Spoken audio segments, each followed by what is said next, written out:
Jumbo, fellow adventurers, Mike Dooley for another spiritual tune-up here. Wow, what a week! Thanks for all the posts. Thanks for your comments and your engagement below on Instagram and Facebook. It means the world to me, and it really helps get the word out. If this is resonating with you, then continue. I've had a couple of comments, a lot of comments about, Mike, you're creating a platform for divisiveness.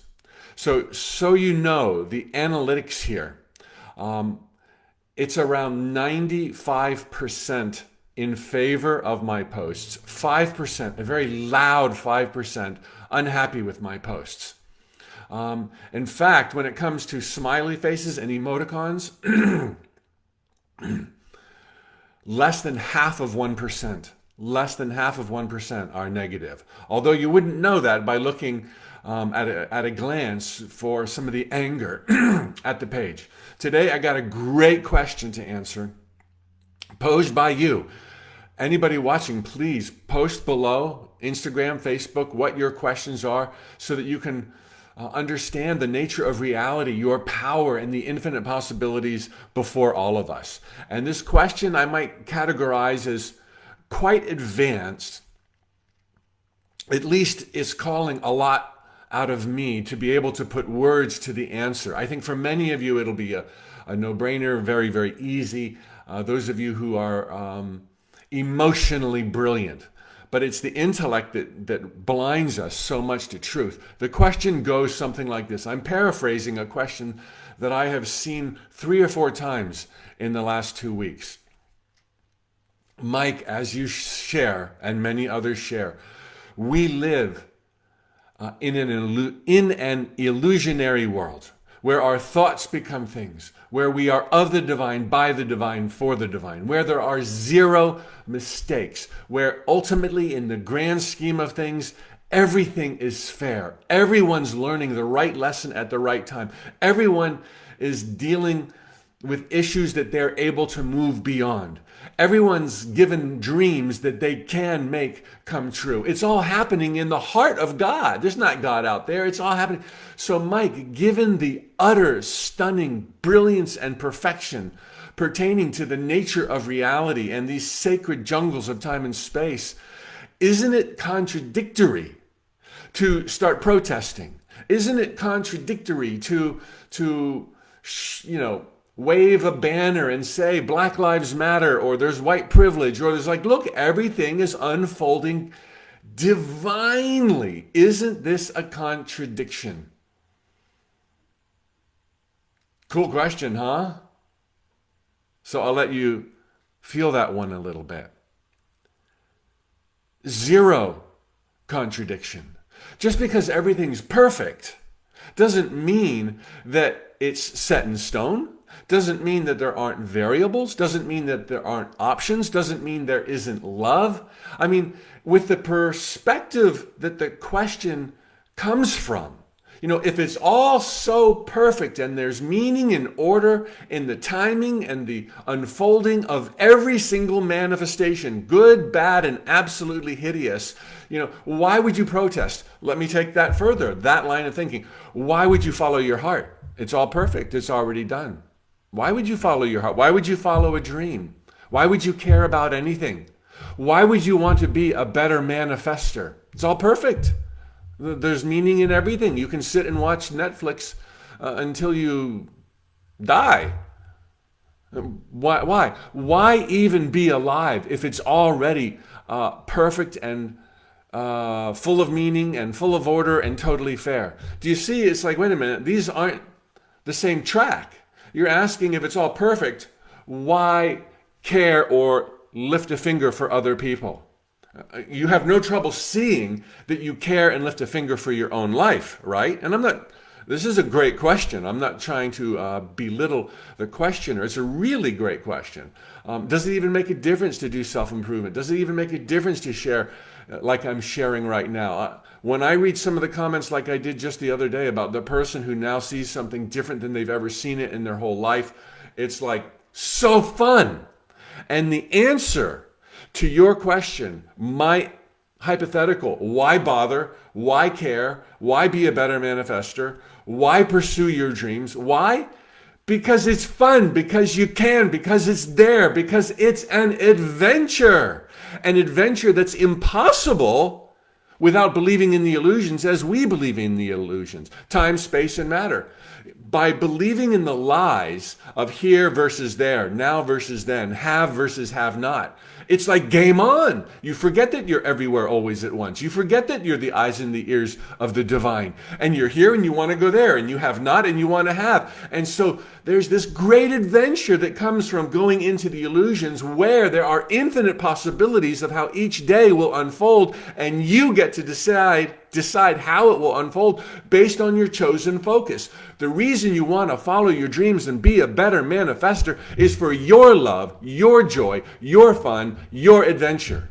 And what did we talk about yesterday when we talked about things that are being overlooked in this primitive time in space on planet Earth, where we really are emerging from the caves, spiritually speaking, going from our raw teenage years, reckless and irresponsible, to suddenly realizing there are consequences to me pursuing my bliss.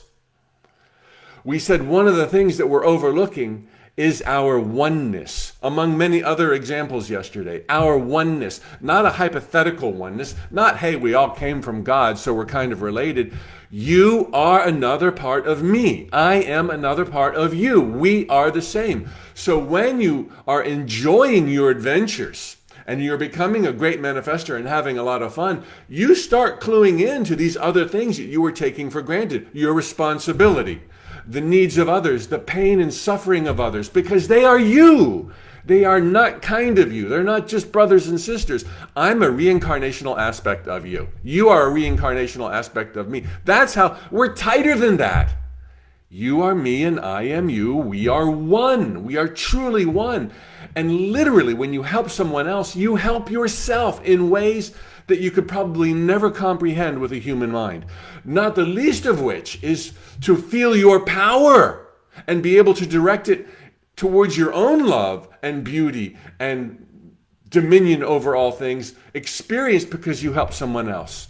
Here's a story, a quick story I want to share with you. The other day, I did some anonymous gifting, and I cringe that I'm even sharing it now, because I'm not trying to be like, look, I did something good and I want you to know I'm so good. It's like I thought it would be a secret forever, except for my wife knows.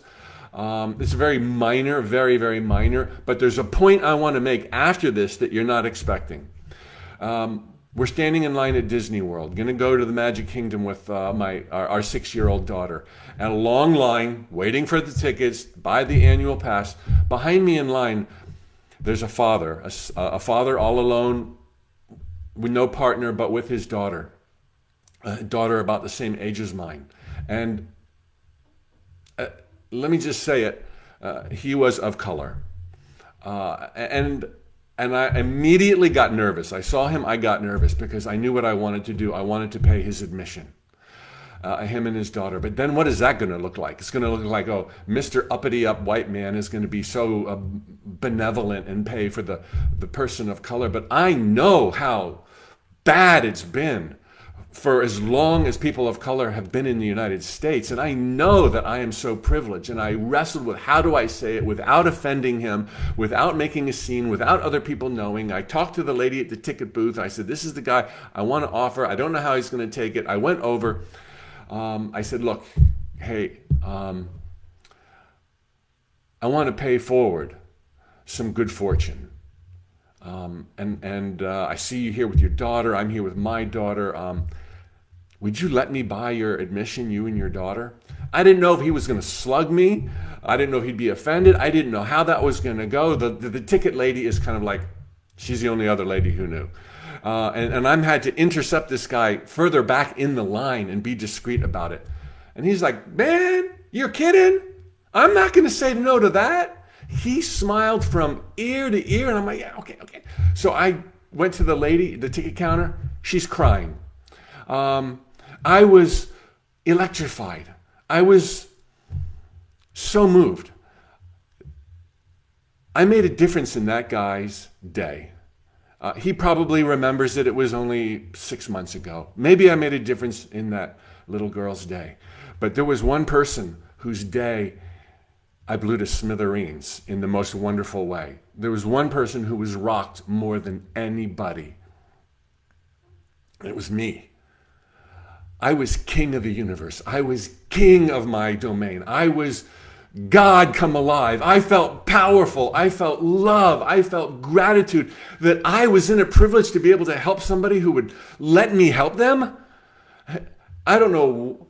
And immediately it came to me. It's like, it's better to give than to receive. It is so much better to give, that I could be in that place, that I could see that need, that opening, that opportunity. And please don't, I'd rather not be talking about this. This is not about I am generous. This is not, I could do so much better. But when I rode the monorail over to the Magic Kingdom, it was like my entity was like throughout, extended beyond the cab. The whole day, I was in a realm I had never been my whole life. Because that's the power of lending a helping hand. You don't have to. It's a perfect world. You don't have to make your dreams come true. It's a perfect world. You don't have to live this life. It's a perfect world. But when you get that we're all one, why wouldn't you help somebody in need? Why wouldn't you help somebody who's fallen down? Why wouldn't you help somebody who has suffered unimaginable indignity their entire life, and their parents and forefathers and forefathers and forefathers because of your race? Black lives matter. White privilege is real. Why wouldn't we make a difference? It's all about love. Yes, it's already perfect, but we're playing it out to rediscover the magnificence of everything, everywhere, always. Long story. And when you realize that generosity and helping others, even though it's a perfect world, even though you don't have to, even though your house is not burning down, like I said to you last Friday, but their house is burning down, and you realize the difference it makes through the ripples. I've heard stories that a smile from a documentary on TV stopped somebody from committing suicide. A smile. You have that power, and you can do more than smile. Do it your own way. Do however love calls you into action. But you can make that difference, and there's nothing better. There's no greater manifestation than helping other people, which doesn't mean put the needs of others before your own. Take care of business at home first. Further, when you realize there are people only you can reach, you know who they are. Might be a family member, a sibling, a grandparent, a neighbor. There are people only you can reach. And then there's a whole world that you can reach in a way that no one else can reach. It's like, that's the answer to the question. Why care if we already live in a perfect world? Thanks for that awesome question. Ask your question here. Facebook, Instagram, YouTube, and I'll see you tomorrow. Tally ho, everybody.